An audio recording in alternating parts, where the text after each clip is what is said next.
Good afternoon to anybody out there who might be watching this live stream. I haven't done a live stream for a year or 2 years maybe. I think I played around with live streams when I was in Vietnam, and then I really just haven't done them since. In Sumatra, the Wi-Fi internet connection, mobile connection is never very good, so I just never even tried. It was like more technology problems, but I wanted to sort of dip my toe back in the waters.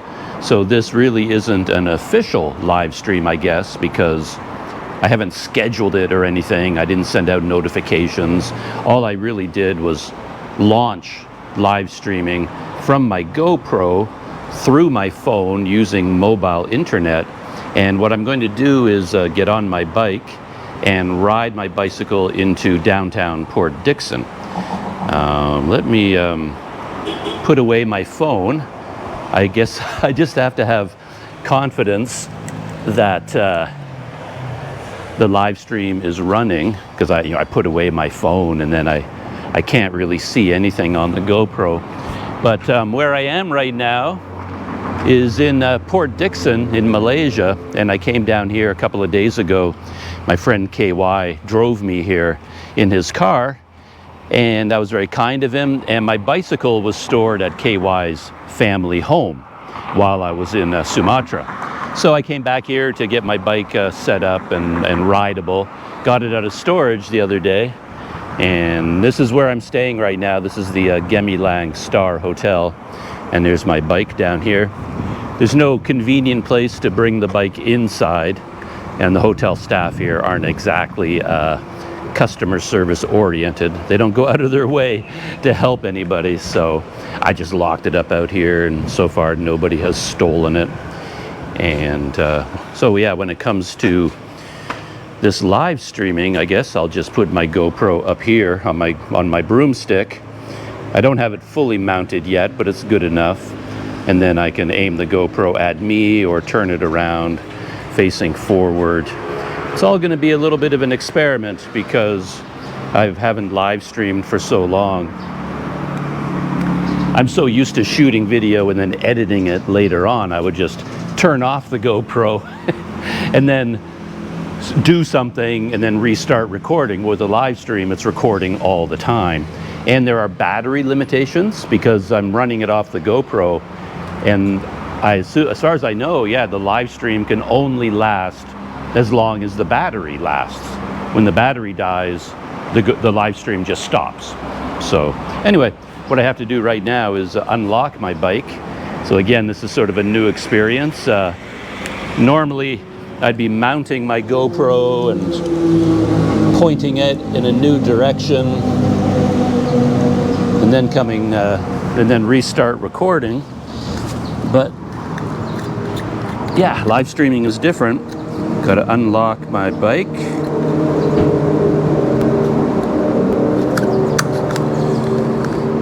And yeah, I'll just be talking and narrating as I normally do, except I'm live streaming instead of editing later on.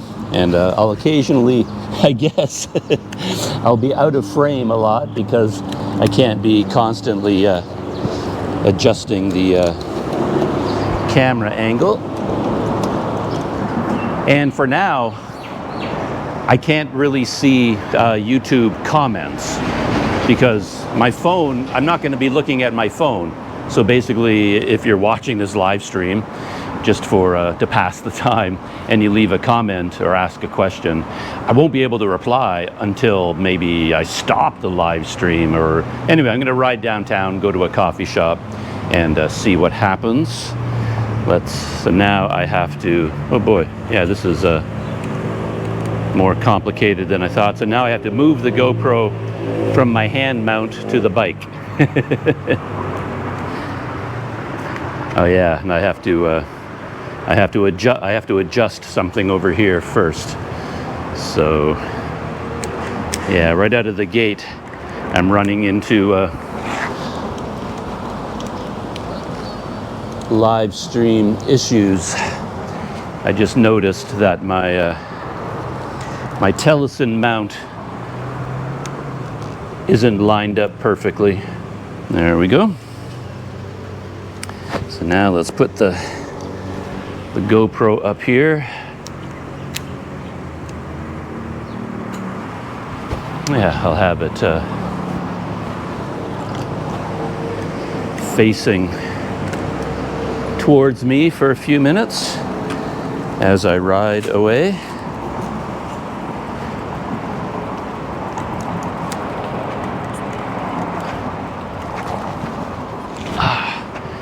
There we go. So far, so good.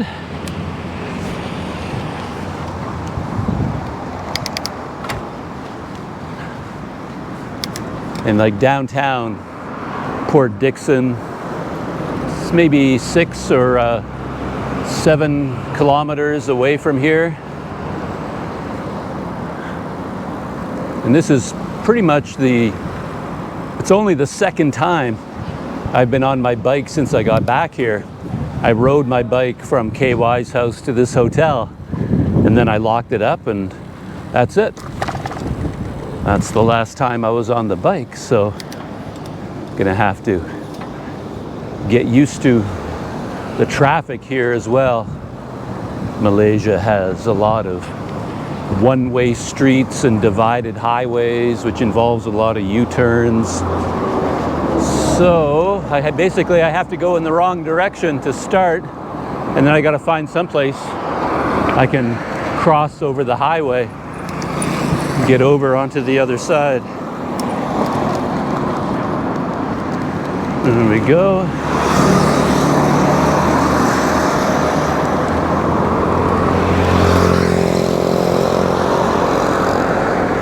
Yeah, I'm not sure how far I have to go. I suppose I can always pick up my bike and just carry it across the divider, but yeah, there's got to be an easier way to do this. This is taking me way out of my way, but hey. Yeah, I've talked about this before, that Port Dickson is a relatively small town, and you might think it's pretty quiet and not a lot of traffic. But when you come out here onto the main road, it's very, very busy. Just had a car coming up behind me. I've got to get over here.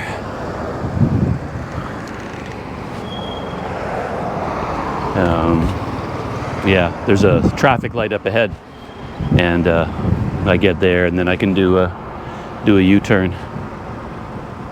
Yeah, not bicycle friendly right out of the gate. Yeah, I shot a video when I came down here. And let me turn the GoPro. Oh no, I can't yet. I've got to Oh, look at that. Could have gone forward already. Nobody's turning here.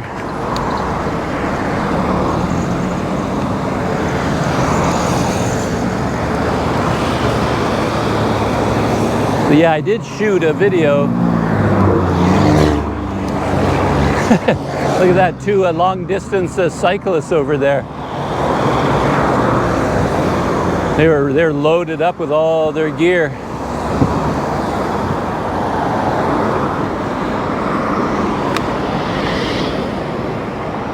Let me turn the GoPro around. So now it's facing forward. You can see what I'm dealing with. Are we going to get a right-hand turn? A U-turn light? Not yet. Yeah, when I came down with a KY, I shot some video, recorded the day. He came to pick me up at my hotel, and then he has a lot of family obligations, so when he helps me out by driving me somewhere, he usually folds me into all his other errands, dropping off his kids, picking up other family members, driving them somewhere else, picking up things, buying food, bringing it back to the house. So I just go along for the ride.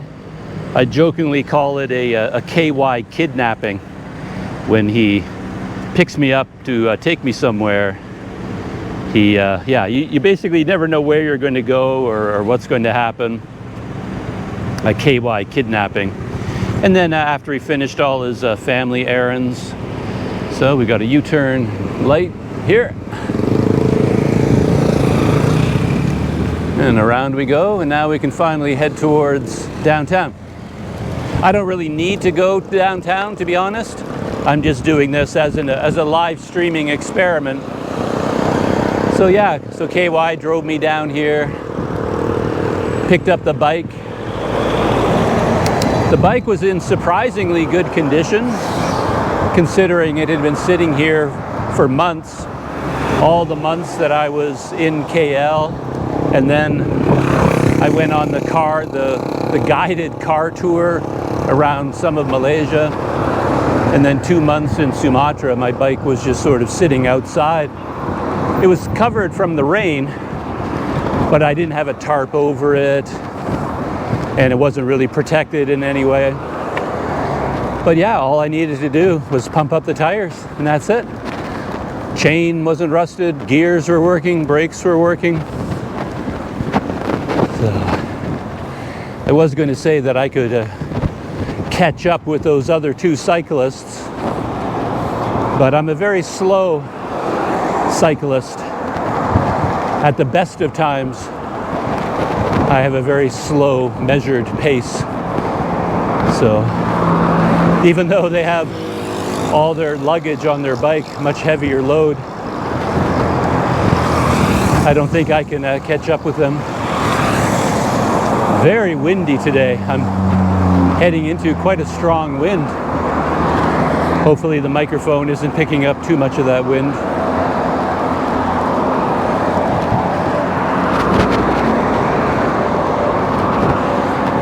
So when it came to finding accommodation in Port Dickson, I had a little bit of trouble. It's sort of a beach resort town, so the hotels tend to be a little bit more expensive. They charge a premium because it's a weekend holiday sort of town. And I would normally go to a place called the PD Seafront Hotel. That's where I've stayed in the past, mainly because they have a big lobby and they don't mind if you park your bike inside the lobby. But their prices were really high. I don't know what's going on there, but the rooms are too expensive. And then I found this other place, a new one. Seemed to be a newish hotel. I don't think I'd ever heard of it before, called the Gemilang Star Hotel. Hey, let me check my microphones for a second. I want to make sure that I have audio. Yeah, both my microphones are working. One problem with doing the live stream that I noticed through the GoPro is that I don't get an audio readout. So like on the GoPro screen, I can usually see the audio signal, but as soon as I started doing a live stream, the audio signal just didn't appear. So I just have to guess or hope that the microphone is working and that audio is being recorded or transmitted. So yeah, I found this new hotel, Gemilang Star Hotel. I think that I booked it, I think it was like 50 ringgit per night, but I ran into a few issues. One being, I got the location wrong, because on Agoda, the location pin was like downtown. And even the description said it was 1 kilometer or like 1.5 kilometers from the waterfront. So I was moving pretty quickly and I thought, oh, that location sounds pretty good. I saw it on Google Maps and I booked the room. Well, I saw the location on Agoda, and I booked the room. But then when I wanted to go there with KY, I looked on Google Maps to confirm the location, and it turned out the Agoda location was wrong, and it was actually located way out here, 6 or 7 kilometers away. So that was a bit unfortunate. And then, as I showed and as I recorded in the main video, I ran into trouble at the hotel. I debated whether I should include it in the video or not, but in the end I included some of it, because when I showed up there, the customer service was pretty poor from a Planet Doug perspective. I have very high expectations when it comes to customer service, and they didn't even meet the lowest bar. Complete failure from that point of view. And then I ran into trouble again with the Malaysian tourism tax, because I booked the room on Agoda. I paid for the room in advance, and the payment included all of the taxes and the fees, including the Malaysian tourism tax. So I'd already paid 10 ringgit per night as part of the Malaysian tourism tax. It was already paid. I had the receipt from Agoda. I downloaded it. It was on my phone. Everything was done. But a lot of these hotels don't seem to understand how the system works. And after I checked in, they said I had to pay them the tourism tax in cash. I'd only booked 3 nights, so it would be 30 ringgit for the tourism tax total, which I'd already paid. And I showed them the receipt from Agoda, and they wouldn't even look at it. They just they waved his hand at my phone, like, get that phone out of my face, like, get rid of that thing. I don't care what that is. I don't know what that is. I don't know what you're talking about. All I know is our policy is all foreigners have to pay 10 ringgit per night. And then I kept trying to tell him, I know the policy. I'm trying to tell you that I already paid the tourism tax. And he just refused to listen to me.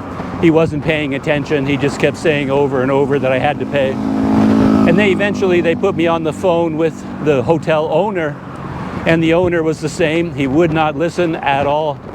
And I just kept repeating, no, you're wrong. Your policy is not correct.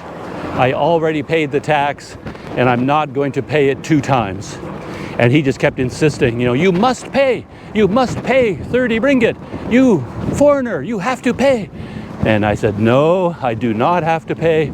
Not 2 times. I already paid. Anyway, the whole process took 45 minutes to check in, because we had to spend so long talking about the tourism tax. It was pretty crazy. Oh,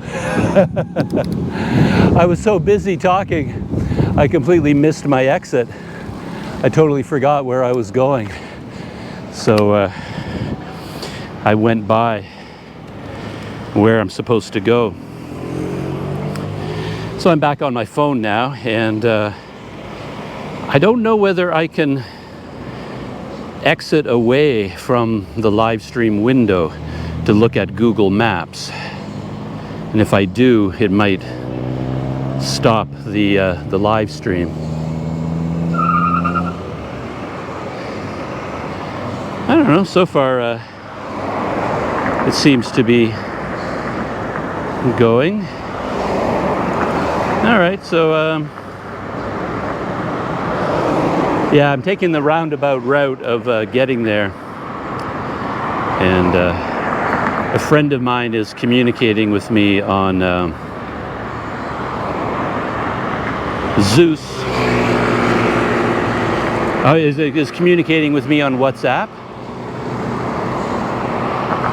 But now I'm not sure, now that I've navigated away from the live stream, whether it's still working or not. I think it is. And if you don't mind a bit of a techno babble, let me open it up. Oh, is communicating with me on what? Yeah, okay. So that's good. The learning curve is underway. So I am able to navigate away from the live stream window. I can check Google Maps, I can check WhatsApp. and then I can come back. But since I missed my turnoff, I have to continue ahead. A little bit of a longer route. Yeah, so I don't think I'm going to go directly to Zeus. I'll go downtown and then I'll ride along the waterfront a little bit, show you what Port Dickson is all about. Yeah, I'm a little bit out of my element now because I don't usually go into town this way. Anyway, yeah, I was telling the horrible story once more about the Malaysian tourism tax. And in the end, I stood my ground. I just said, absolutely, like, there's no way. I'm not going to pay it again. And I just refused. So we were a bit at kind of a standoff. And then eventually I just took my hotel key, and they got on the phone with their Agoda agent. So there was going to be more phone calls and more discussions. And I'd already been there for 45 minutes, so arguing with them about this. So I finally said, listen, I'm just going to go to my room. And they says, yeah, do that. We'll work this out. And then, you know, if you have to pay the tax, we'll come up and tell you. So I was like, no, anyway, whatever you tell me, I'm not paying the tax a second time. And yeah, it was a very stressful experience for me because I've gone through it so many times in Malaysia. It just never ends, this fight over the tourism tax. It just goes on and on. And in the video, I was making a joke about how this is Visit Malaysia year for 2026. And yeah, for Visit Malaysia year, yeah, this tourism tax is a real problem. Other foreigners I've spoken to, they kind of look at me puzzled and they say, well, we don't know what you're talking about. We never have that problem. But I have this problem all the time. I always pay the tourism tax online, and then the hotel says, oh, you have to pay the tourism tax. And we go through this big, long process of me trying to give them receipts or convince them that I've already paid. It's so stressful. In fact, this time, it was so stressful that I decided to actually send an email. So I did some research into how the system worked and found out that the money and the whole program is organized by the Royal Malaysian Customs Department. I tracked down their website and they have a whole section about the tourism tax. So they're the people that are in charge of it. So I read up all the information there, and they had a contact email address. So I wrote them an email basically just saying, you know, I'm a Canadian tourist in Malaysia and I keep running into this problem with the tourism tax. And I said that it seems like the hotel owners and the hotel staff, they don't understand the system, and they keep trying to charge me the tax 2 times. Even though I paid online, they always want me to pay the second time when I check in. And it makes being a foreigner in Malaysia, being a tourist, a very stressful experience. Anyway, I wrote the email. I even included the name of this hotel as an example. A little bit of revenge, I guess, on my part. And I suggested to the Royal Malaysian Customs Department that maybe they would like to contact this hotel and nudge them, give them some education in how the tourism tax actually works, so we won't have this problem in the future anymore. So I think, yeah, here's where I have to turn to head into downtown. Got no cars behind me, so I can zip over to the far right lane, the turning lane.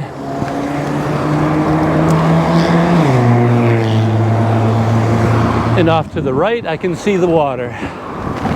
So originally I thought my hotel was right down here near the water, but as I said, it was actually located a lot farther away than I thought.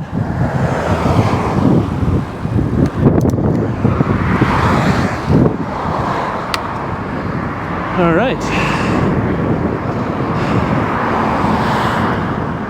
Oh. Though I think I did educate the hotel staff a little bit, because I needed to stay in Port Dickson longer than expected, of course.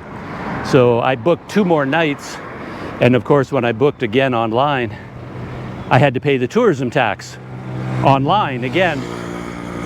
And now I was worried that when I told the hotel staff that, oh, I've extended my stay by 2 nights, we were going to have another big argument about the tourism tax. But I think I might have freaked them out a little bit. So they just let it go this time. They never mentioned it. So maybe for future foreigners, they're still going to try to double charge them. But in my case, I got so upset with them, argued with them for so long, they thought, it's not worth the argument. We'll just let this foreigner not. As far as they're concerned, I'm not paying the tourism tax. They still don't believe that I've already paid it. They wouldn't even look at the receipt. I tried to show it to them, and they just sort of said, no, we don't even want to look at it. We don't know what that is. They just refused to engage, so left a really bad taste in my mouth. Yeah, it was such a bad experience. I was even joking to myself, half joking to be honest, that I'm in Port Dickson and the ferry back to Sumatra is right here. You know, if I don't want to deal with this tourism tax anymore, and not have to deal with this horrible customer service, I can just hop on the ferry, go back to Tanjung Balai and do some more traveling around Sumatra. I was even thinking about it for a couple of minutes, but of course I'm not going to do that. Yeah, the other thing about Malaysia, the traffic lights have a very long interval, so you end up sitting at traffic for a very long time. Cycles through. In the end, it probably doesn't matter. If it's cycled faster, it still probably ends up being the same thing, but it takes such a long time. It feels like you're waiting forever. All right.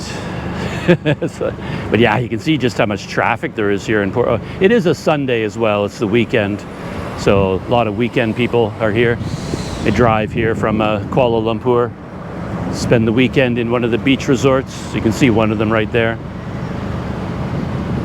If I know my history of Port Dickson, I've been told that when they were building or adding to KLIA Airport, they had this idea that Port Dickson was just going to explode.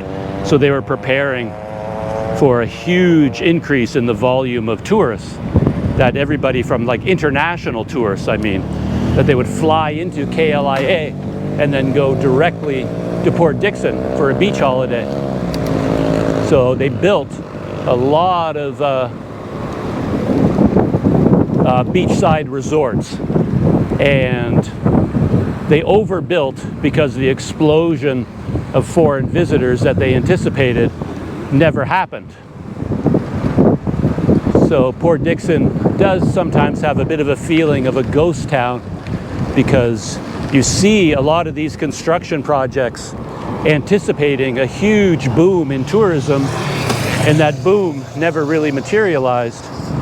And this is a good example. That's why I was thinking about this, because I spotted this building here, and I've noticed it many times, and that building was never completed. It's supposed to be, you know, a nice beachside condominium or accommodation for tourists, and they built it to that point, and then I guess the money ran out and the tourism never started, so they just abandoned it. And there's a bit of the attraction of Port Dickson. Here's some of the beach, some of the water.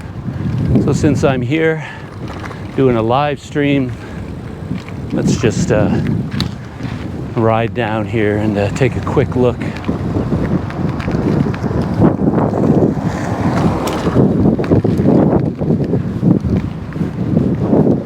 Beautiful day. When I stepped outside of my hotel, the heat hit me like a punch to the face. Like the sun and the heat was intense.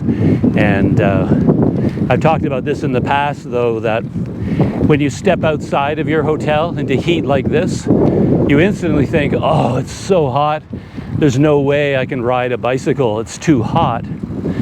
But one thing about having a bicycle is you create your own breeze. So once you start riding, it's still just as hot, but you don't feel it as much, because as you're cycling, you're moving through the air, and it's like you're creating your own breeze. And then down here at the waterfront today, it's pretty windy, so it feels a lot cooler here. Whew. There we are. Downtown is off in that direction, and the ferry port going to Sumatra is over there. And then as you go down the coast in this direction, it's heading towards Malacca. And if you go all the way down, eventually you're going to hit Johor Bahru and Singapore.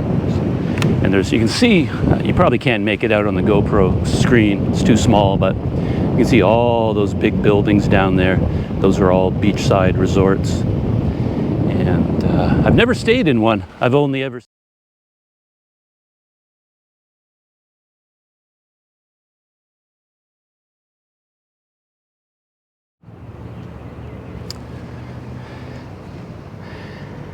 I am a live streaming novice, so I'm learning as I go. I'm basically, I'm live streaming here in Port Dickson, Malaysia. I'm staying at a small hotel. It's about 7 kilometers outside of town. And this morning I decided to relearn how to do a live stream using a GoPro Hero 12 connected to my Samsung S10 Plus smartphone.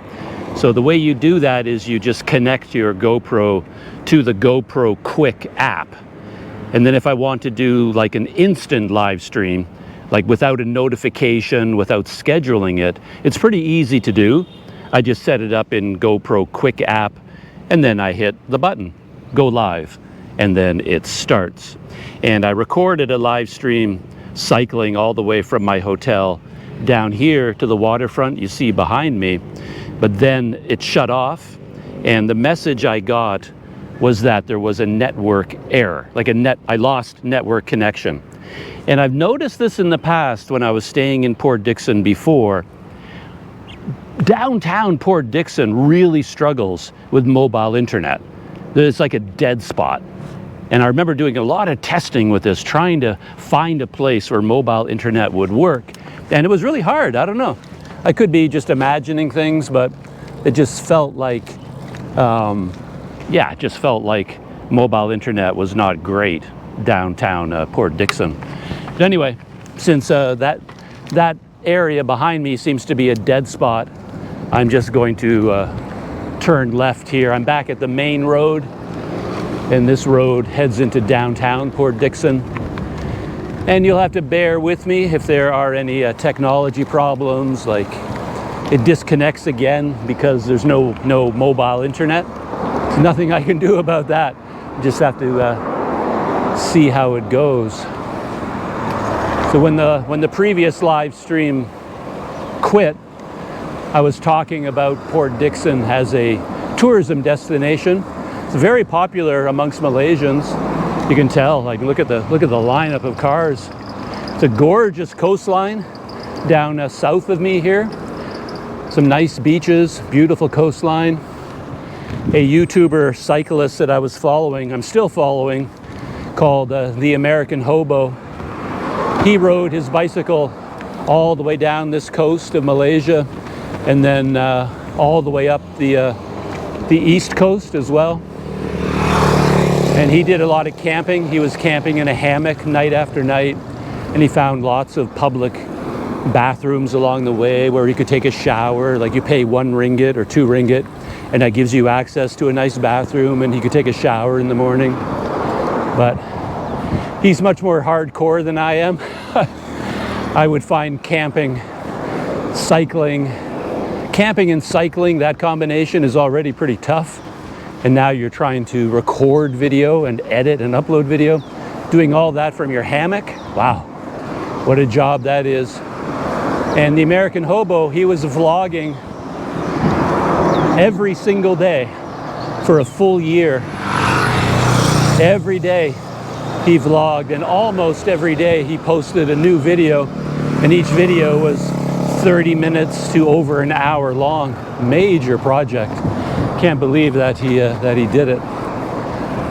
So I got a sign in front of me for the PD waterfront city.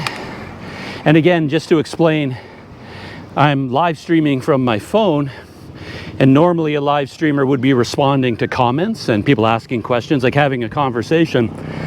But I can't do that right now because I'm riding my bike, and I can't see the comments if anybody's leaving any. So that's why I'm treating this as if it's just a regular video that I'm recording and that I'm going to edit later. But instead of doing that, I'm just doing it as a live stream. Anyway, I stopped here because I'm going to turn the GoPro around so you aren't stuck with just looking at me all the time.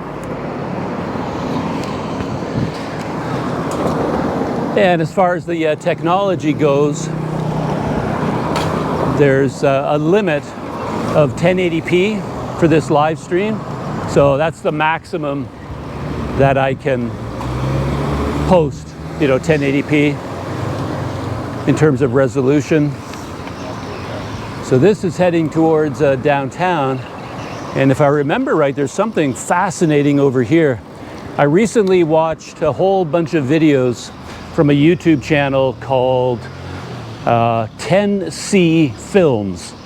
So it's the number 10, right? 10, then the letter C, and then films. Really, really good videos all about the history of small towns all across Malaysia.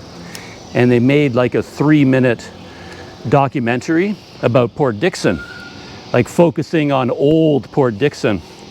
And this is one of the buildings, that they focused on. It's the old movie theater. People that grew up in Port Dickson, like KY, my friend, he remembers coming here, watching movies. It was like a center of the social life here in Port Dickson. And yeah, I showed this building on video last time that I was in Port Dickson. But yeah, it was very cool to see it in the video from 10C Films. So if you want to look that up on YouTube, yeah, they have a lot of interesting videos about these small towns all over Malaysia. And they focus on a lot of the old traditional, like fishing villages, farming villages, and family traditions for different types of products that they make. Yeah, really, really well done. More documentary than travel. And as I said, they made a video about Port Dickson, and then they featured, I knew every building that they showed in the video. It was I recognized everything, including this movie theater, so that was kind of cool. Yeah, every time I ride around Port Dickson, it's like a little bit of a walk down memory lane, because this shop on my right, a very interesting place, like a real jumble, almost like a junkyard of jet skis, motorboat engines. I came here to get someone to weld my kickstand. I had an old kickstand that needed to be repaired, and I brought it here, and they said they could fix it for me. And they tried to weld it, but it didn't work.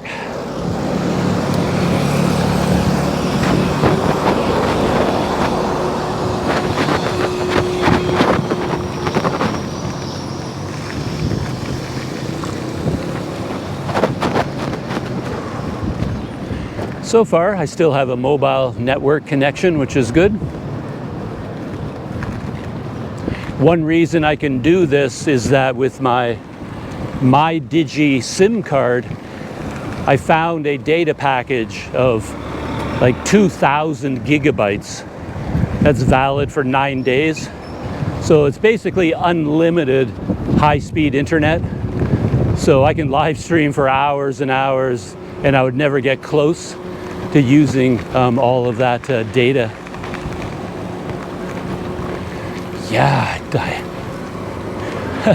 when I had this idea to do a live stream riding around Port Dickson, I totally forgot that it was Sunday.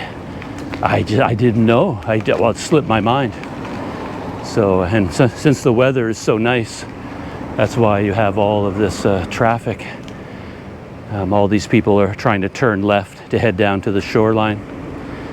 And I don't really have to wait in line with them. I can scoot around them if I want to. Just got a lot of traffic behind me as well. Let's see, how's the angle of my GoPro? Maybe aim it down a little bit. Maybe not. Yeah, I don't know about the exposure. Live stream is GoPro by the seat of your pants. You get what you get. And I mentioned in the previous live stream, one of the problems is it doesn't show audio. So I have no idea whether audio is being recorded or not. I'm assuming it is, but I don't really know.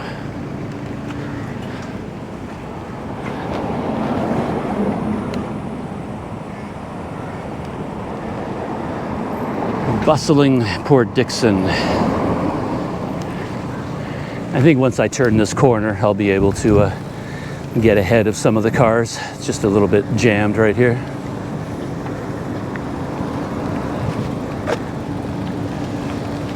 All right, let's go. Yeah, that's the problem when everybody has the same day off, when everybody gets the same weekend off. It's always busy everywhere you go.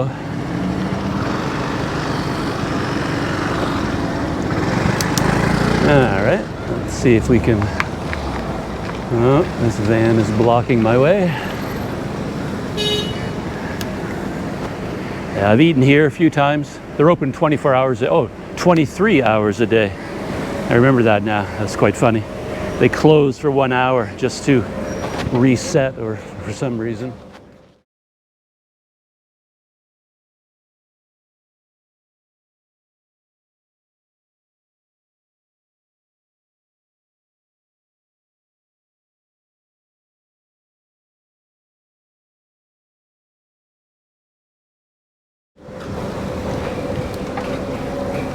And this is the first time I've come down here on this trip down to Port Dickson, so I don't really know what's going on. They often have a children's traveling carnival. Looks like they have one set up.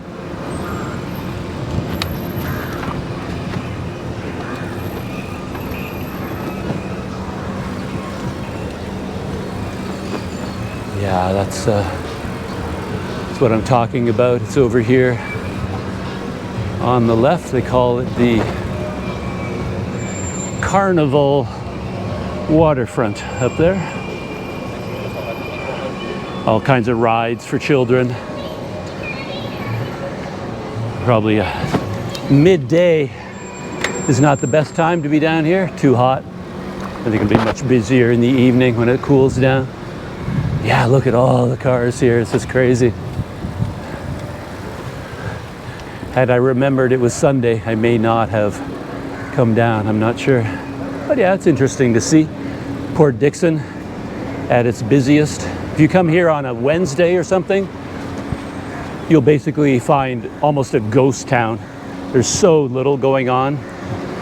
You hear people talk about Port Dickson all the time. And I remember a foreign YouTuber from KL coming down here to shoot a video because he'd heard about Port Dickson, but he came on a Wednesday or something like that. And he was very unimpressed.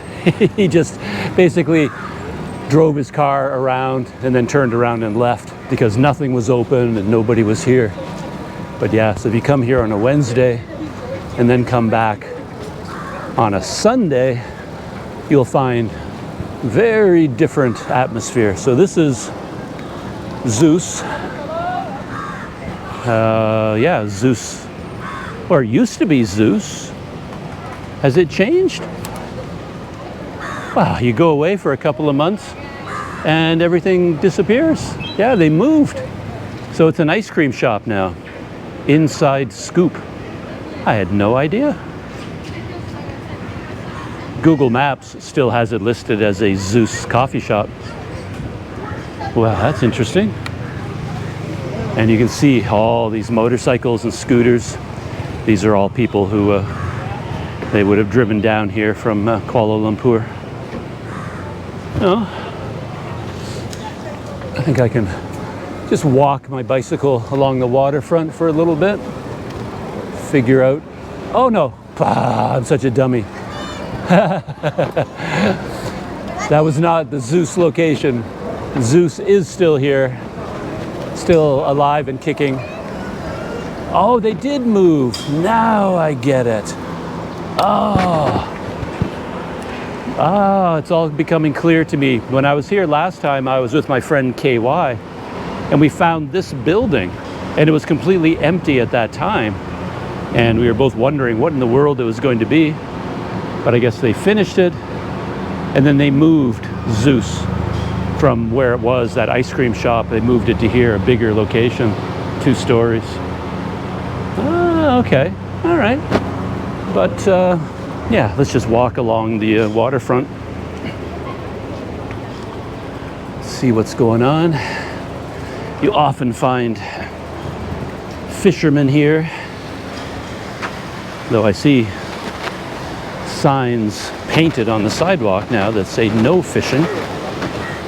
But I always see people fishing here. Maybe this no fishing business is a new rule. And of course they don't want you riding your bicycle down this walking trail, so that's why I'm just pushing my bike along.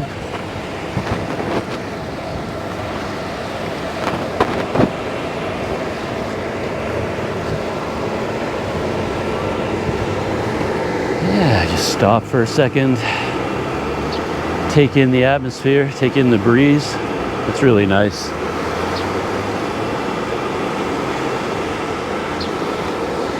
Yeah, let's turn the bike around. So there it is. There's the new Zeus location. Much bigger. I don't know if I really want to go in there or not now that I see how busy it is. Yeah, a lot of people there. But we'll see how it goes. Yeah, I can understand why they moved. I had no idea when they were building this that they were building it for a Zeus location. I didn't know what it was at the time. It's all making sense now. All right.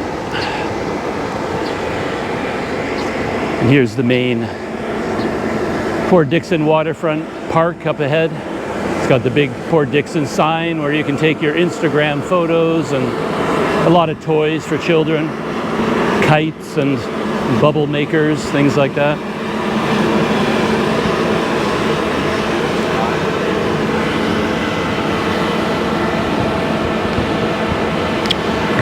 So far, I haven't run into the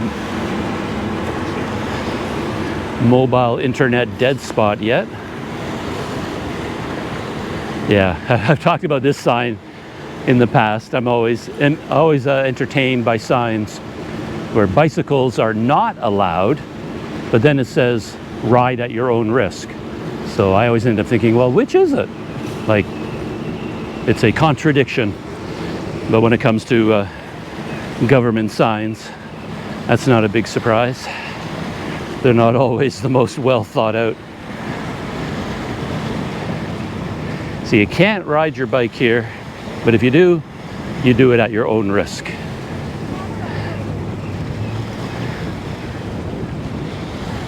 It's a pleasant town. I've always liked it down here. During the week, as I said, it's not exactly a hot spot. you feel like you're alone during the week. But then weekend comes and the place explodes, especially on a nice day like this. Get your PD waterfront photo. That's a really nice little kite.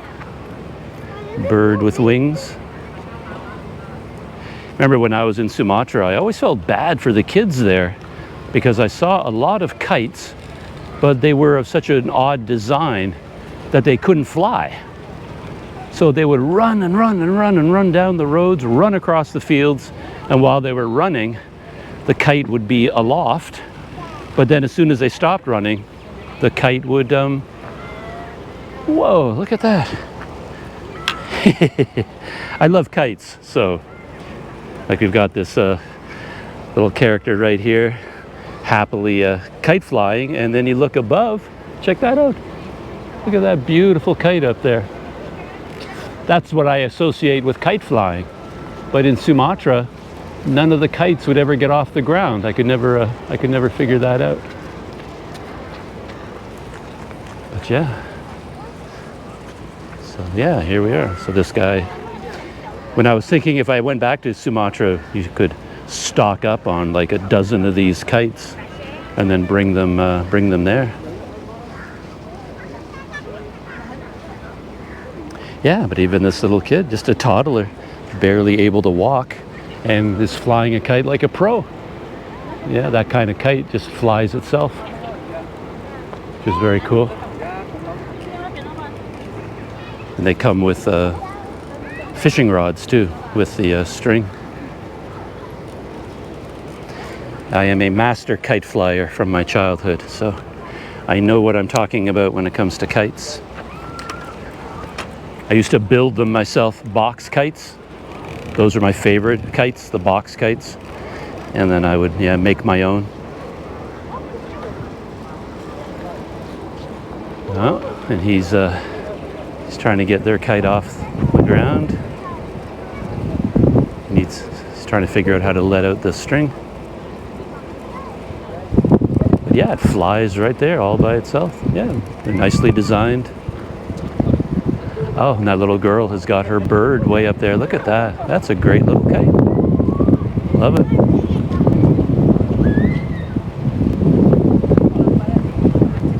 Oh yeah, the guy who sold them the kite, he's helping them figure it out. It's got to get a little bit more string out so it gets some height.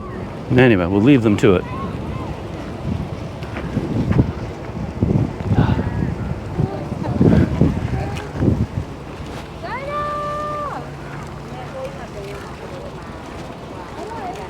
And then you got the bubble machines too over here.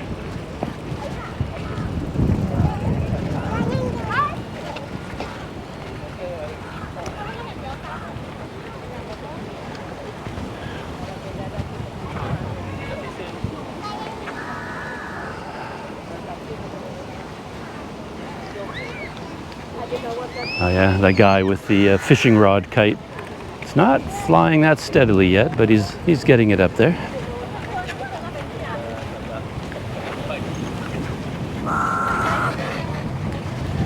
I remember the last time I was here, I just happened to meet a local man who owns a number of units in this building right up ahead. It's like right above the McDonald sign up there.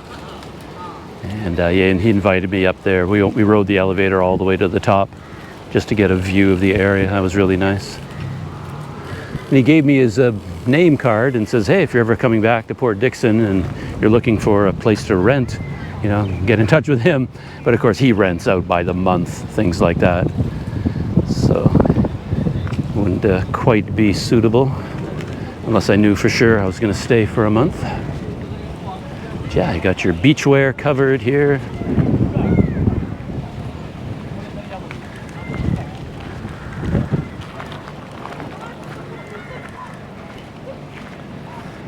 And then looking back from where we came.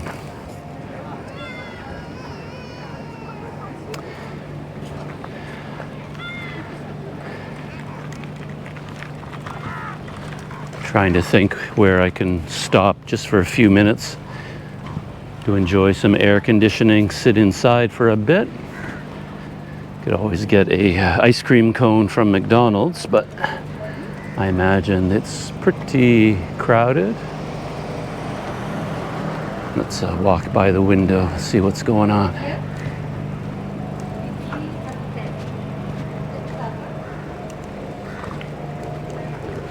No, it doesn't look that bad. So yeah, why don't we pop into McDonald's just for a minute and see if the live stream keeps working. I can park my bike right here in and amongst all the motorcycles. Oh no, I forgot. I usually lock it on this post up ahead.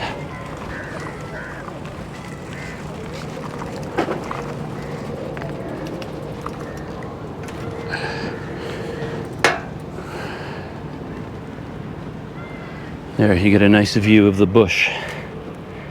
Let me flip that around. And you can sort of see me. I just have to get out my padlock, lock it to this post.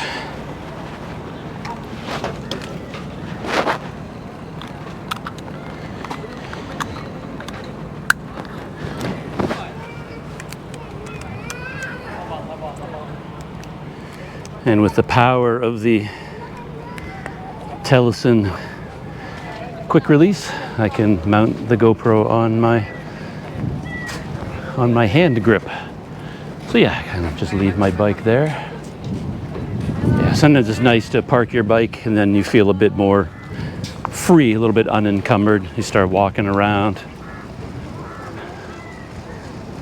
So it's nice to be able to unclip your GoPro from the bike mount and then just clip it onto a hand grip. Works really nice. All right, and there's a Starbucks over there as well.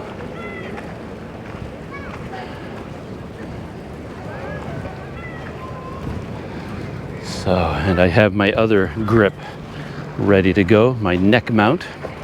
So I need my hands free for ordering. So let's move my GoPro. Yeah, you can see I've got this neck mount here, and it also has a Telesin quick release. So click it into there, and now I have hands free. Let's see what's going on inside.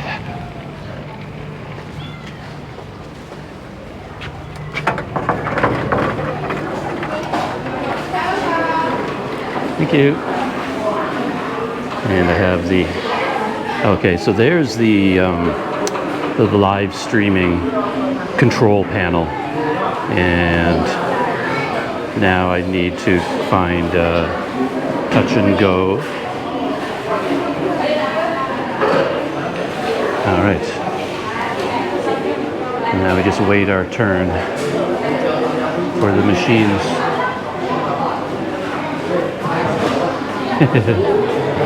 Yeah, and this is where maybe live streaming starts to fail, because when you're shooting a normal video, you just stop recording and then you pick up later on when something is happening. But yeah, I thought it would be a lot more crowded in here.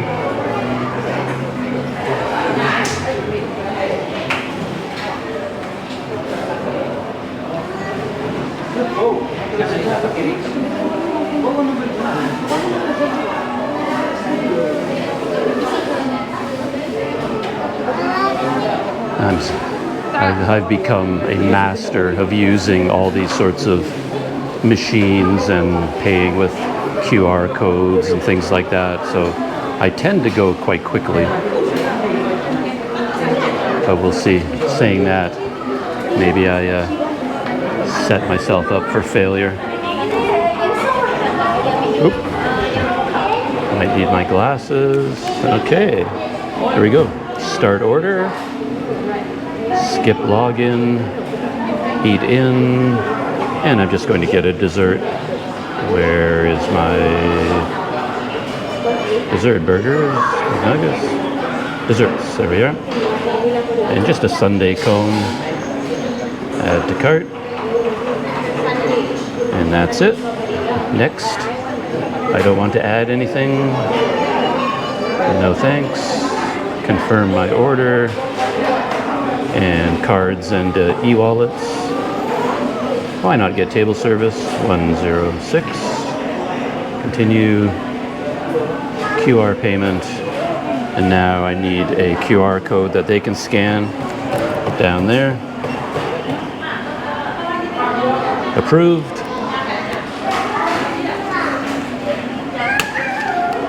The power of touch and go.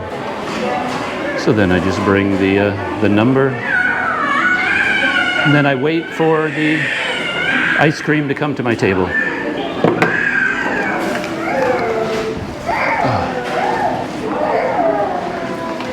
Oh.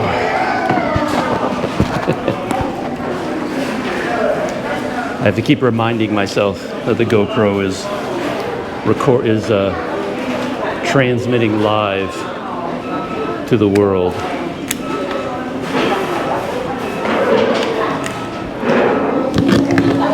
Oh, that's not going to work. Yeah, this table, it has a curved surface, and because it's curved, it won't grip the GoPro grip. So my handy dandy mounting system doesn't work. And I don't have my small tripod with me, but I have my big one. So I'm going to transfer the GoPro to this.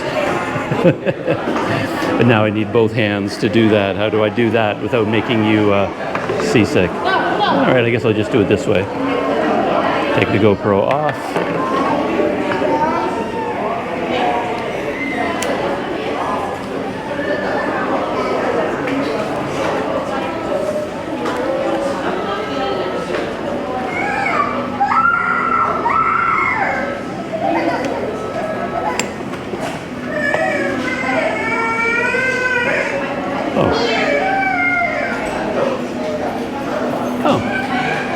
Is it still recording?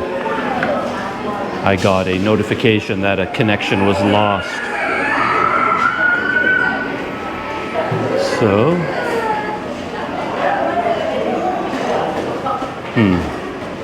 I don't know what's going on. Oh, stream health is building back up again. So now I can view my stream to see whether it's still running. Yeah, somehow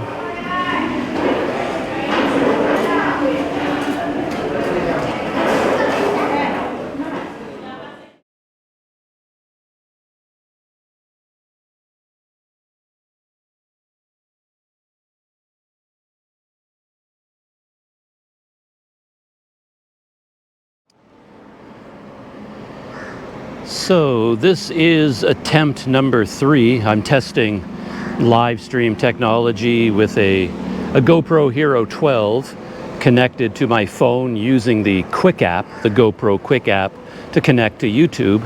That's how this is working. And I've done 2 live streams already, but both of them got cut off because here in Port Dickson, when you get down near the waterfront, for whatever reason, it's a dead zone for mobile internet. And I guess I just lost my connection to the network. But there appears to be a problem with GoPros. I mean, hold on to your hat. You know, it's not like I'm announcing big news, you know, problems with a GoPro. That's practically a problem is almost synonymous with GoPro, it seems. But there seems to be a deeply embedded problem with GoPros in that when the live stream fails, it fails on my phone. So the phone is no longer connected to YouTube, but somehow they don't tell GoPro that. So on this latest live stream, it ended after 10 minutes, but I kept talking for another 30 minutes.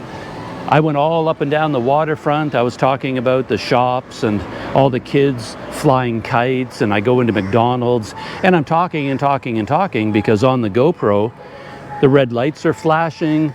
If I turn on the screen, it says live. It says I'm live on, it's a live stream. Everything is fine on the GoPro, but if it fails on the phone, the live stream ends, but the GoPro just keeps going, and it doesn't tell me that the live stream has a problem and that it ended. So I checked online, I did some research into some forums and asking my AI buddies when I was at McDonald's, and they says, yeah, that's a known problem with GoPro, with their live streaming, that when the live stream fails, the GoPro doesn't indicate that it failed. So the only way to know is to keep staring at your phone. So it's like I'd have to mount my phone along with everything else on my bike. And I don't normally do that, but I guess for live streaming, now I have to find a mount for my phone, and I mount it here because the GoPro basically doesn't tell me that the live stream failed. So now I'm putting my phone away, you know, I'm putting it in my pocket. Well, I do have a little compartment here, a little bag. Let me try this just for fun. I'm going to take my phone, make sure the screen is on, and I'll slide it into this compartment on my bike, on my bicycle. I don't normally do this, so I don't even doing anything on a bicycle, you know, you kind of need two hands, and when you're GoProing, live streaming, you don't have two hands anymore. Anyway, well, maybe that'll work. I put my phone in this little bag on my bike, and I can monitor the live stream down there. So if it ends, I should be able to figure it out. Anyway, let's go for a little bike ride. I started oops, let me get my GoPro lined up. I started the live stream here because I'm right outside of Paklang Kopitiam, and I remember they had really strong internet in this part of Port Dickson. So I'm hoping the live stream will continue. Yeah, I mentioned in the previous live stream that I watched a short documentary about Port Dickson on the YouTube channel 10C Films, and one of the places they featured was this hotel behind me, and I'm really curious about this place myself. It says Arang Inn, and they have a door there that's open. I've always wanted to go in and find out, like, is it a hotel? Could you stay there? How old is it? You know, what's the history? But yeah, this is one of the old buildings of Port Dickson that they featured in their documentary. Let me turn my GoPro around so it's facing outwards for you. And yeah, bustling Port Dickson on Thaipusam weekend. If I was in KL, I suppose I might have gone out to Batu Caves for Thaipusam. I did that 2 years ago. Had quite an interesting experience, an exhausting experience, but an interesting one nonetheless. So yeah, you don't go to Batu Caves for Thaipusam casually. If you're going to go there, you're all in for a very big and a very intense experience. So just for fun, I'm going to take some smaller roads here.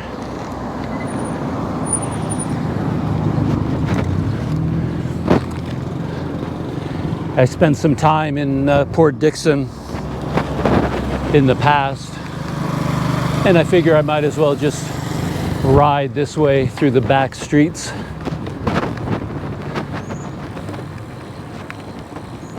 Yeah, just through here, I guess. Oh no, I've never actually come this way before. That's all right. There's a very old traditional mosque here on my left. And then up ahead, Yeah, there's a large Hindu temple. Oh wait, we kind of went past it already. No. Yeah, this is the Masjid Lama Port Dickson. That's I have to turn my bike around to show it to you. Yeah, I don't really know the history of it, but I met a man here who he sells some lotions, or it's like a food spice, some sort of a liquid in a bottle outside of the restaurants here, and he told me that he lives here at the mosque. They let him stay in a room basically for free, and then he works at the mosque. He does chores for them, cleaning. So that's how I know about this mosque. And looking down at my phone, the live stream still seems to be working. So I guess this is kind of a workaround.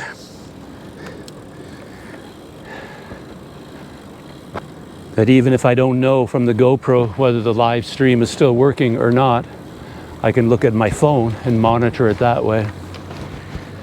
But here is the Hindu temple that I was talking about.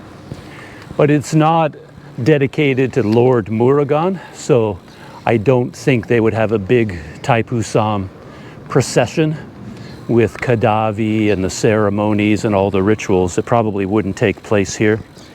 So I didn't go out looking for that celebration here in Port Dickson. There might be a Lord Murugan temple in this area, but I don't know where it might be.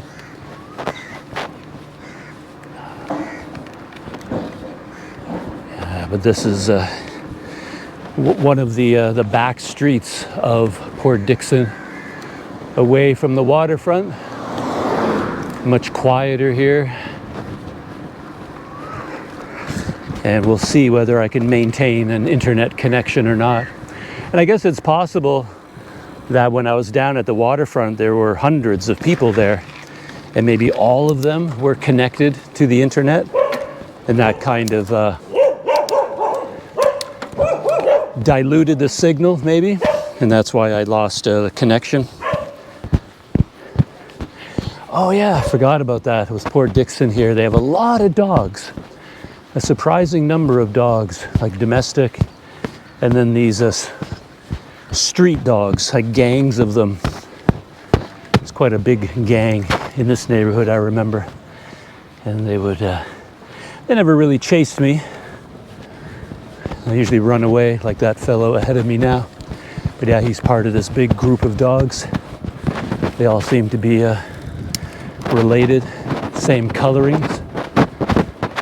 Yeah, you don't usually see that many dogs in Malaysia, but Port Dickson has a surprising number of them.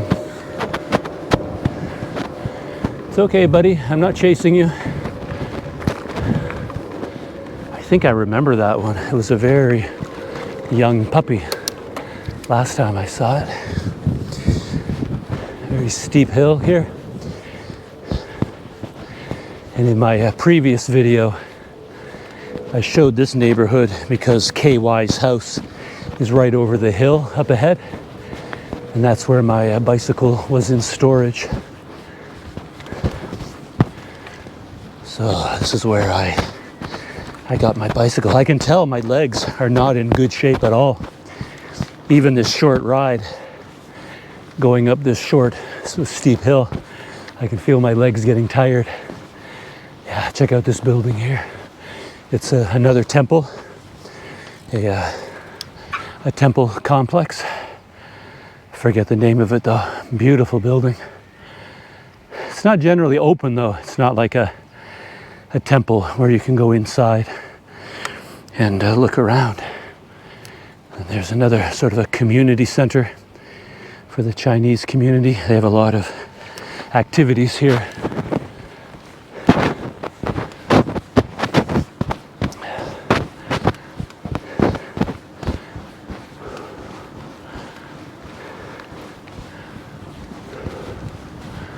Yeah, I had no reason to go up this hill. I just went up this hill so I could go down the other side, basically. But yeah, this is KY's house right here. So this is where my bicycle was in storage for a long time. and I just picked it up. And as I showed in my other video, the other house where I stayed in Port Dickson was just down this hill. And if I make any noise while I go down this hill, the local dogs are going to start barking at me. Let's see if I can sneak through.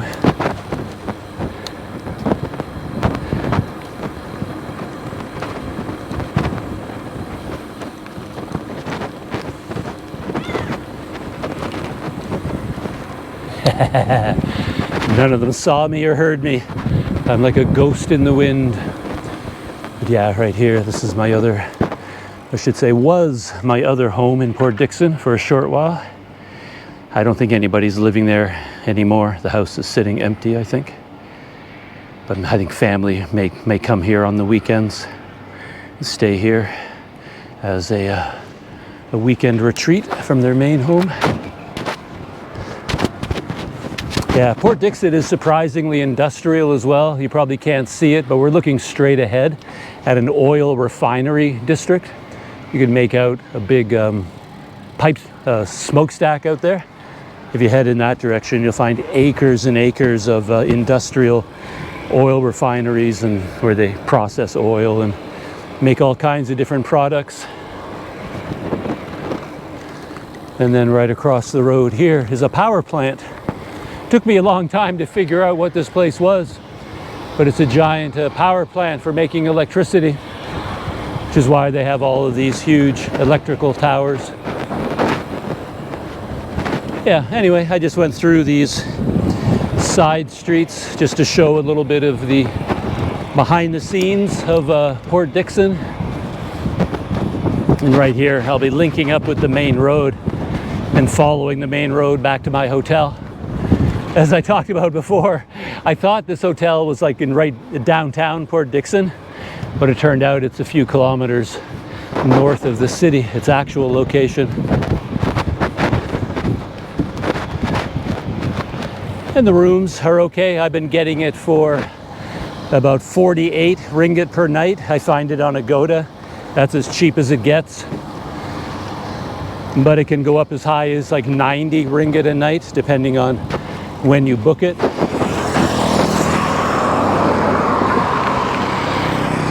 yeah, here we are down at the main street. You got to be careful crossing this road. Traffic moves a lot faster than you'd think.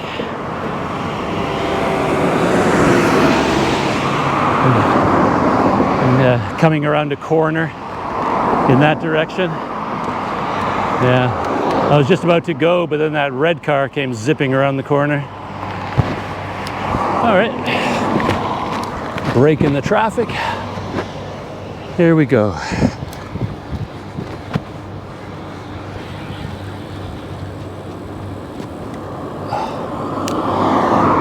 I can't really see the screen on my phone because of the bright sun. It's sitting inside a little case with a plastic covering. So it's supposed to be transparent, but it's a very cheap case. Can't really see anything.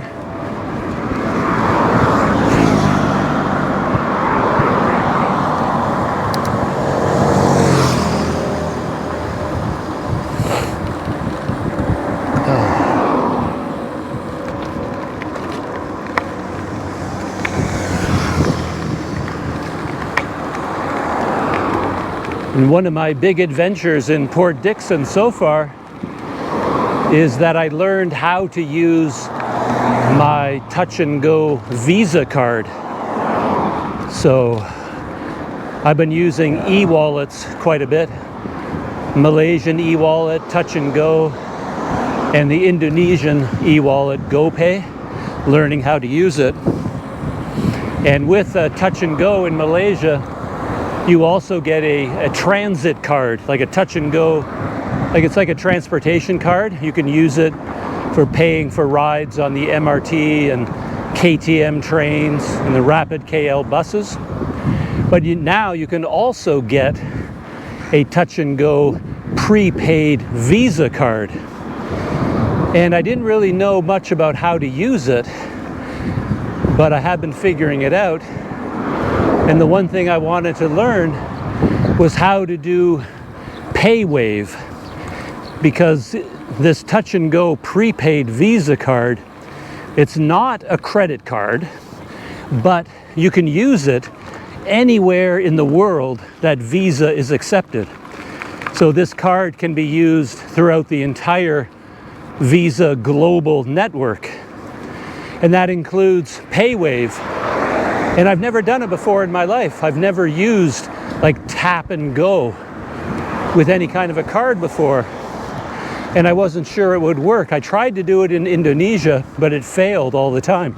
I couldn't find any place that had like the NFC technology.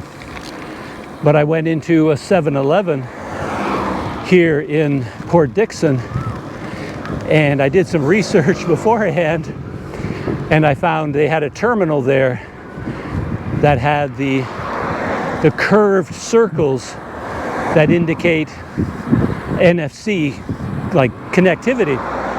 So I just tried it out the other day. I bought some milk, of course, and then when I went in there to buy the milk, I just, instead of using my smartphone and the touch and go app for them to scan my QR code, I just took the touch and go Visa card out of my wallet, put it on the scanner, and it beeped, and then the payment was automatic. So you don't even have to use your phone anymore. You don't even have to scan a QR code. They don't have to scan your QR code. You just touch the card to the terminal, wait for the beep, and then the payment is deducted from your touch and go e-wallet balance. It's very, very cool. So I'm quite excited about that. That's been one of my adventures here in Port Dickson. I should stop and show you guys something here. Yeah, you can see. I was talking about how they have a big oil refinery here, big industry, and this dock up ahead, that is where the big oil tankers, they connect there, and they offload crude oil, or they get pumped full of other oil to take somewhere else. Who knows what all they do. But all these ships out here, yeah, you can tell you're in a really industrial area. And there's my other hotel. That's where I was going to stay, the Seafront Hotel. And it's not a great location. They advertise itself as being, you know, on the sea, giving you a beautiful view of the sunset. And I guess it does, but it's not like there's a beautiful beach. This is the only beach here, and it's not very pleasant here, but you are on the water. But as I said, their prices went way up. It was, I couldn't get it any less than 90 ringgit a night, something like that. And the rooms aren't worth 90 ringgit a night. It's all kind of old and broken down.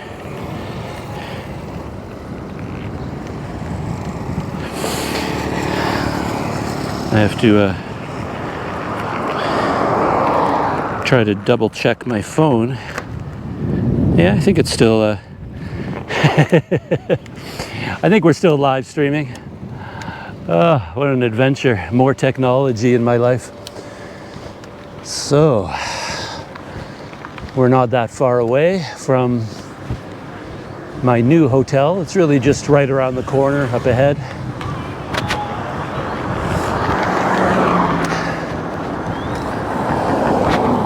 And when I first came to, the first day that I arrived in Port Dickson, I noticed they were having a big celebration at a Buddhist temple up ahead, and they set up a lot of giant incense sticks that were burning, and they had a stage where they were putting on performances.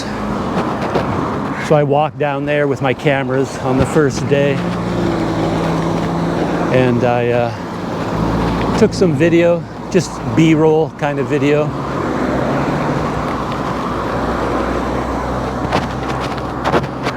And I went down to this beach. There's a sign up ahead, Pantai Tanjung Gemok. It's where the sea turtles go. Yeah, right here is where they were having the big performance. This there's a Buddhist temple here, And you see that tent? They have a stage there, and a traveling troupe came here to put on a performance, and you can still see a few incense sticks there that haven't been burning yet. Whew. Is my GoPro still running? Yep, GoPro's still running. I noticed that there was a hotel here. I'll turn my bike around. Now, I always have to move my bike in order to point the camera in different directions. I noticed this hotel, Tanjung. Oh, there it is, Rumah Tampangan Homestay. So I tried to find out whether I could stay there, but it's one of these places where you just have to contact them through WhatsApp. The door is locked, and you have to get their phone number, and you have to call them, and I guess Malaysians know how to do that really easily. But for me, it's too much trouble. So when I see that, I just ride away and look for a different hotel where there's actually a front desk. I guess if those hotels that have no staff were cheaper, then I would still try to figure out how to contact the owner. But they're usually more expensive than the other places. So there's no advantage to going to the places that have no staff, and you have to arrange it through WhatsApp.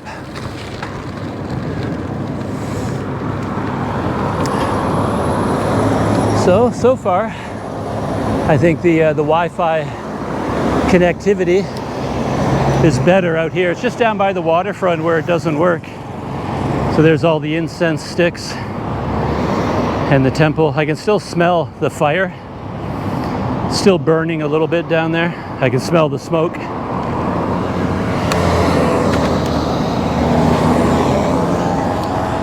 And that building right up ahead, it's kind of a strip mall. That's where my hotel is located. And maybe I'll go into 7-Eleven and I'll buy something, a cold drink, and I'll try to pay for it with my Touch and Go Visa card. And you can see it in action. Try to keep the live stream going. One good thing about the live stream setup is that even if the live stream disconnects and the live stream isn't working anymore, the video is still being recorded on the GoPro. So I end up with 2 copies of it. One copy is uploaded to YouTube automatically, but a backup copy is being saved to the SD card on the GoPro. So even if the live stream fails and I'm talking for another 30 minutes with a dead live stream, at least all of that is being recorded on video, just so I could edit it on my laptop like a normal video.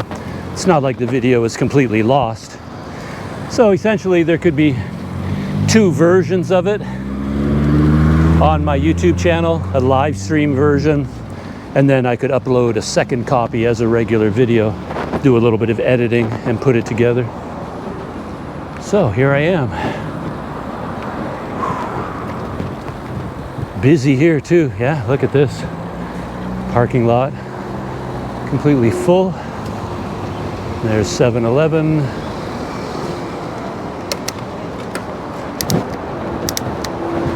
And right here is there's my hotel, the Gemilang Star Hotel. It's not a bad place if you can get it at a good price. I wouldn't pay any more than 40 or 50 ringgit if you can get that price. So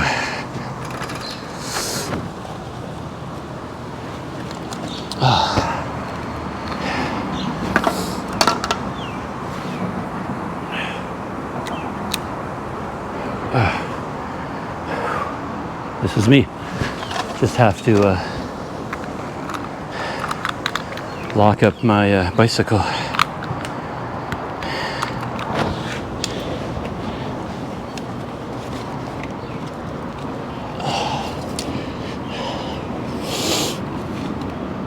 Yeah, it's not a very strong lock. But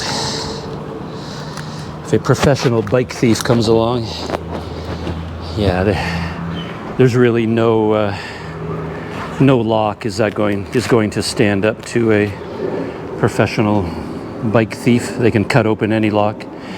But yeah, so I've been babbling away on this live stream for 27 minutes. My phone is really hot. The screen, it doesn't turn off like on the live stream, so it's still on. But if I'm going to put this in my pocket, I think I need to turn the screen off. And one good thing about my broomstick technology is that because I have the broomstick, I can also connect this, like I just clamp this to the broomstick when I'm not using it. So it's just hanging off the bike, and clip that to my pocket. And now when I go into 7-Eleven, I'm just going to take that GoPro and attach it here, so I have hands free. So just connect this here, and now, yeah, so there's my bike and where I lock it up. And the card I was talking about, this is what it looks like. A touch and go Visa card. And I didn't know anything about this, but the white lines there, you see the curved lines? That means it has NFC contactless connectivity. So I can use this just by tapping it on the scanner. So let's go into 7-Eleven and show you how that works. Oh, this is quite interesting. I've been having a lot of burgers from here. Hello. This is my regular burger guy.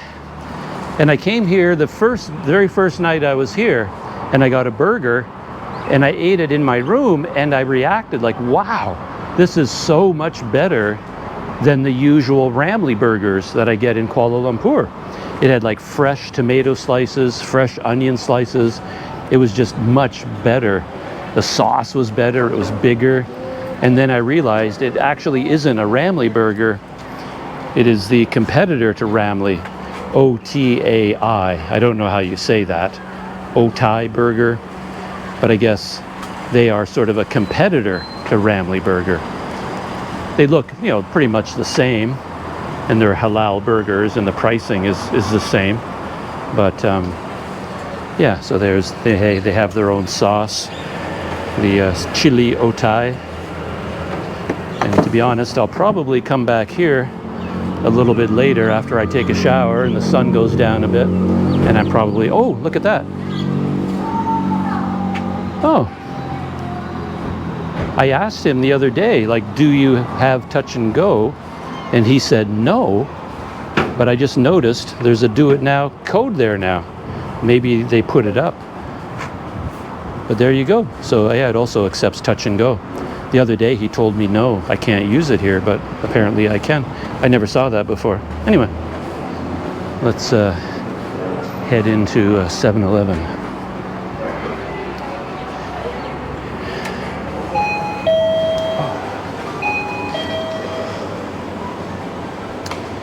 And every time I do this, when I'm testing touch and go and GoPay, I'm always getting milk.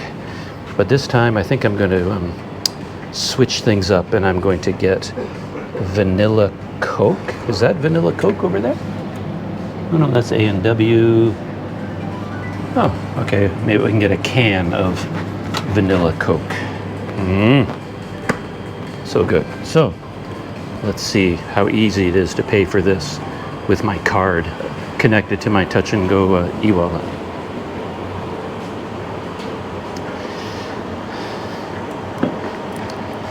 Yeah, I'm learning all of this for the first time. Like, I didn't even know what that symbol meant, but it's the same. So, card. You just put the card here, and it beeps. Okay. And that's it. Thank you.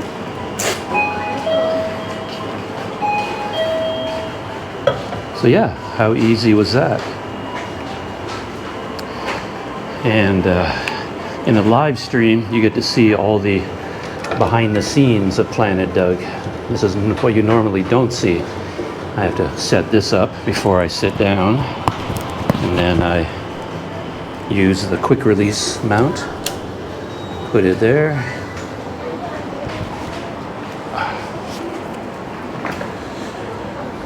Ooh. And then I can come around here and just keep recording. And I suppose I'm worried I'm going to turn off the live stream by accident, but there is a button here where I can view the live stream, and if I do that, then I should be able to see if there is any messages. Oh yeah, there's a few. So while I sit here, these are going back way in time. The people who left these comments, they're probably not even watching anymore, but I'll zip through them anyway.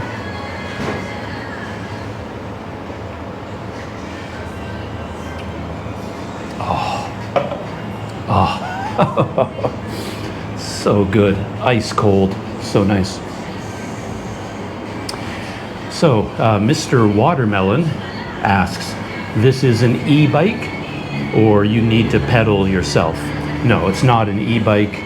I bought this bike in 1999, and back in those days, mountain bikes were just sort of taking over the market, and this one was marketed as a combination mountain bike, touring bike.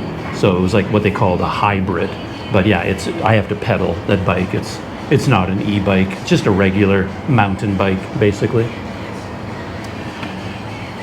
Dominique Schwind, he writes, the video quality is amazing for a live stream. Well, that's good to hear. I think I mentioned before that the resolution for the live stream, it tops off at 1080p. So you can't go any higher than 1080p. And if you have a good enough internet connection, then you can live stream at 1080p. And today is the perfect day for a GoPro because it's such a bright, sunny day. You know, that's when you get the best exposure, the best colors from an action camera. Tom Cam says, hi Doug. Hi Tom.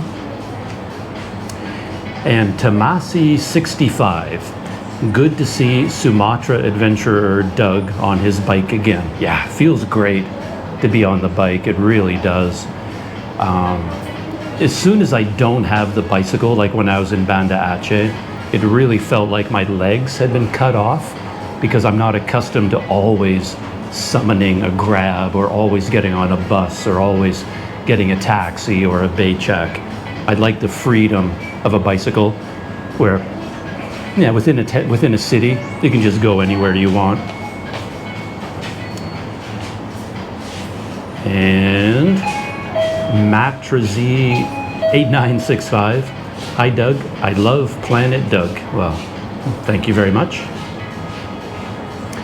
These comments look like they're pretty up to date. CS Chua, he writes, yup, any place that has a wave payment handheld will be able to support the T&G Visa card. More convenient than having to use the phone. Places like supermarkets and KK will have the Wave terminal. Yeah, I didn't know about this. This was all brand new to me because in the past, when I had my own Visa credit card, I assumed I could do PayWave, but I've never done it, not once in my entire life. So when I got my Touch and Go prepaid Visa card, I never knew about PayWave. I didn't even know it was a possibility. And, you know, yeah, I just never figured it out until basically 2 days ago. So I'm pretty excited about that. Oh, another drink.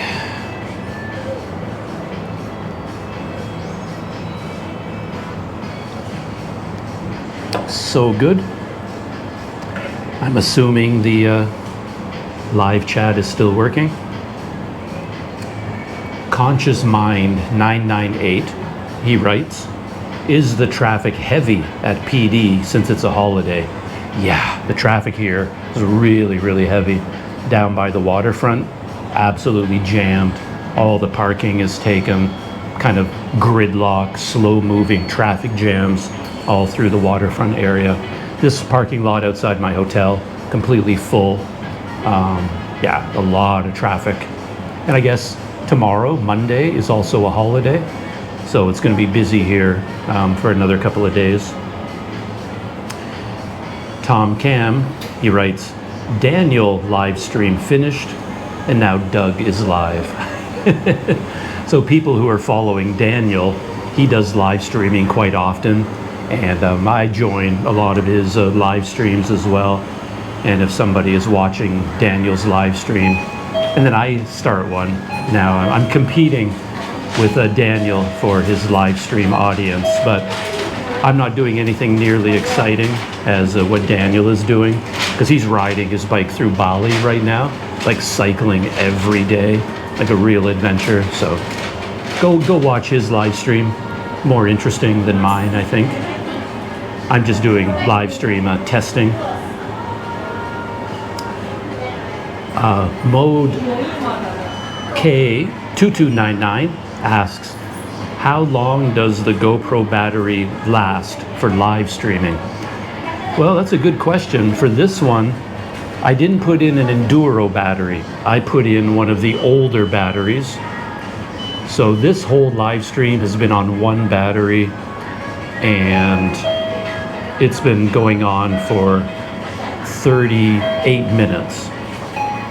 And we are at 30% for the battery. So it looks like it would last about one hour per battery. Looks like that would be it. Live and direct from the Cameroons. I don't know what that one means. Yeah, someone is telling me that it's called Visa PayWave. But of course, when you use the terminal here, it doesn't say PayWave on it, because MasterCard has a different name for it, right? American Express has a different name. So I don't really know what to say. When I go up to the counter, I just say, card? I'm going to pay with my card, and then I do it, because it really isn't only PayWave. Anyway, I'm not familiar with the vocabulary yet. Next comment, that Canada t-shirt seems indestructible. Yeah, I wear this all the time. I tend to find one t-shirt that fits my shoulders and everything. It just feels comfortable. The material is just right. And then day after day after day, I just end up wearing the same shirt until it's worn out, and then I get a new one. So I tend to wear just one shirt at a time. Yeah, it's a habit. Yeah, it's lasted a very long time. Okay, here's a comment.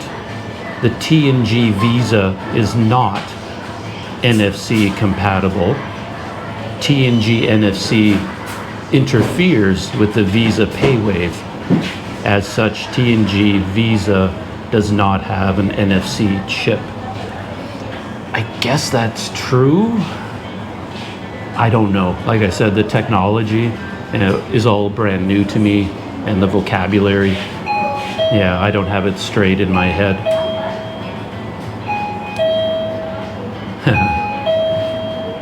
You're not buying milk because you can't put a cow's moo in the live stream. Well, I thought about that. If I was going to buy milk, I was going to moo myself. I was going to sound like a cow. But yeah, I can't put in any sound effects. Ian Cairns writes, enjoying the live stream. Seems to be, number 3 seems to be going well. Yeah, so here I seem to be in an area with a really good mobile connection. As I talked about in the previous live streams that failed, the downtown area of Port Dickson is a mobile internet dead zone, particularly at the waterfront. There's like no mobile internet there. and I don't know why. I've noticed it on my other trips to Port Dickson. And Flea writes, it's a long weekend this week. Thai Pusam holidays. Yeah, Thai Pusam. So long weekend. I don't think there was a big Thai Pusam holiday, like a big celebration in Port Dickson. There may have been one, but I couldn't figure out where it was taking place. So I didn't go out to look for it. But it is still a holiday weekend. So yeah, a lot of people here for the weekend for Thai Pusam. Do try the seafood restaurant over at PD Steamfish, and Kang Kung potato leaf is a must over there. Yeah, I'm not a big seafood eater, so I'm probably not the best person to send to have good seafood. I wouldn't appreciate it, I don't think. I don't have a lot of experience with it, but I mean, I'd be open to it. We'll see.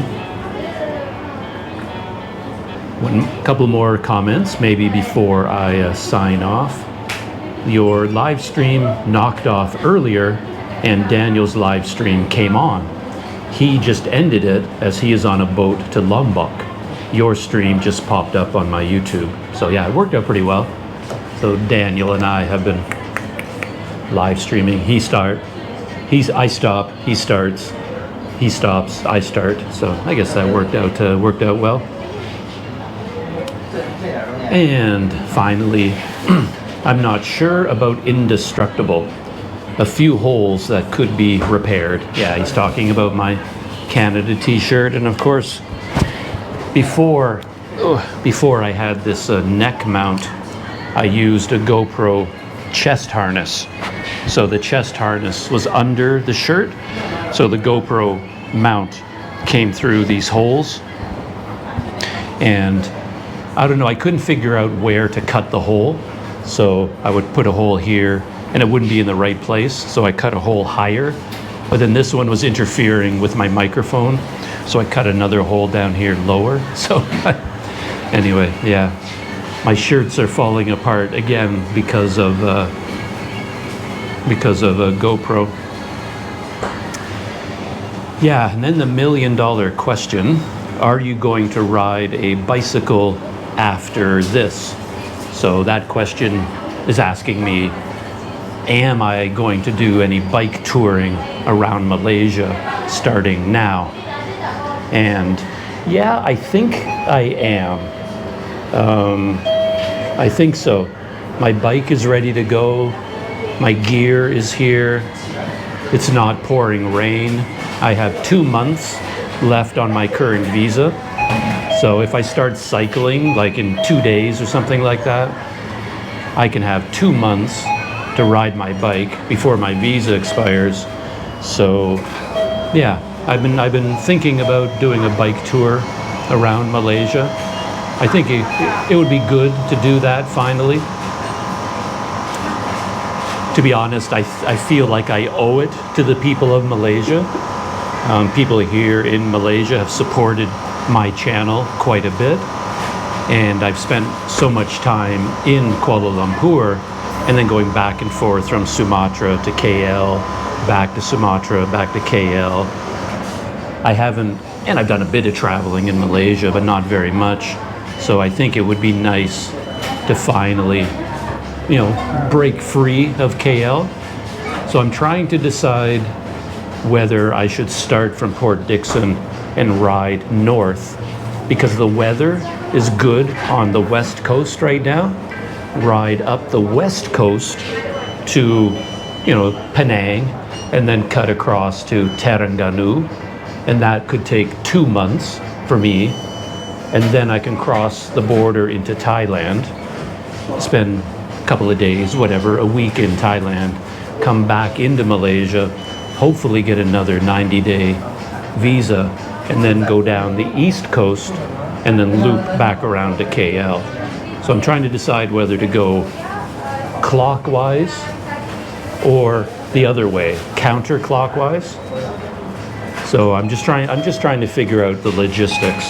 So I'm thinking pretty seriously about going on a bike ride.